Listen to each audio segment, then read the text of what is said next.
Hi, it's Jill, Nurse the Coldwell Banker, and this is your monthly market update for April. Well, our spring market is here. Things are definitely picking up. We are seeing a good change from February to March. So in March, there were 14% more new listings than February. Pending was up 29%. The number of homes sold was up 19%, and the average sales price was up 4.8%. Median sales price was up 4.2%. And that increase, though, is a big part of that is that as we get into spring, we get a lot more larger, more expensive homes that come into the market. So I think it changes that average sales price a little bit. And so the interest rates, Feds aren't talking about lowering their rates. So interest rates are probably going to hang out about where they are. They might tick up a little bit and go down a little bit, but they're basically where they are for the time being. The Feds feel that they're still dealing with a little bit of inflation, and so they're not coming out and saying they're going to lower their rates anytime soon. The second thing that I want to talk about is this NAR Settlement, the National Association of Realtors. I don't know if I'm sure you've heard of it. It's been all over the news. There's been a lot of misinformation in the news about it. And I just wanted to address a couple of things.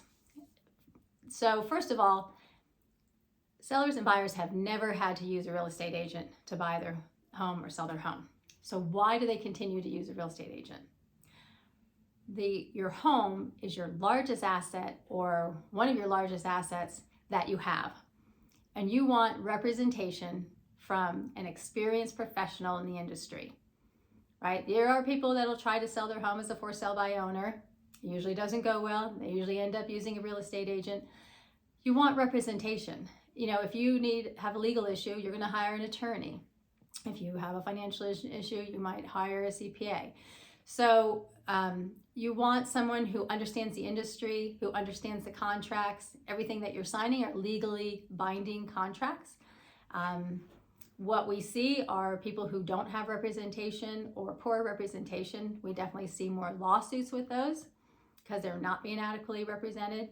So people continue to real estate agents where they see the value, right? So you have to, as a real estate agent, I'm always showing my value and what I give to my clients.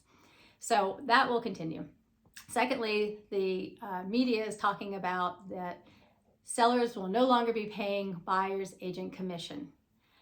Well, you've never had to pay the buyer's agent commission, but you did, because the goal is to bring as many buyers into your house as possible so that you can get an offer or multiple offers. So people have always, wanted to pay that because that's how you get people in. A buyer has to bring to the table the down payment. They have to bring closing costs. They have to bring money if there is stuff that didn't get addressed in the inspection items, and there are always upgrades or things that they want to do as well. So that's all factored in. As things get more expensive, that amount of cash is getting tougher to come by. So if the buyer now has to remember, the buyer wants representation. So if they now have to bring the buyer's agent commission on top of that, you're going to have fewer buyers that are going to be able to afford to get into the market, which is going to hurt sellers and buyers.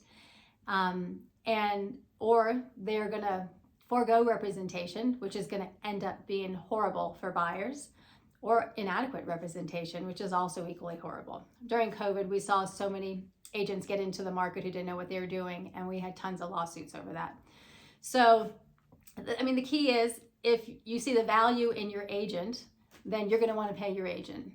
If you want to have, and buyers can come and see your home, but if they can't financially make it work, the buyer's agent's commission is not going away. It's still going to be there. So it's still part of the transaction. So anyways, that's kind of where we're at. There's a bunch of other little things I got in my newsletter that talk about it, and we'll learn more as we go forward. But that's kind of my take on it. If you want to chat about it more, I'd love to have a conversation with you. I'm always here. But if you're thinking of getting into this market, get going, get your house ready. It's getting very busy out there. So I'm always here for you. Reach out if I can help you in any way, and I will see you in May. Take care.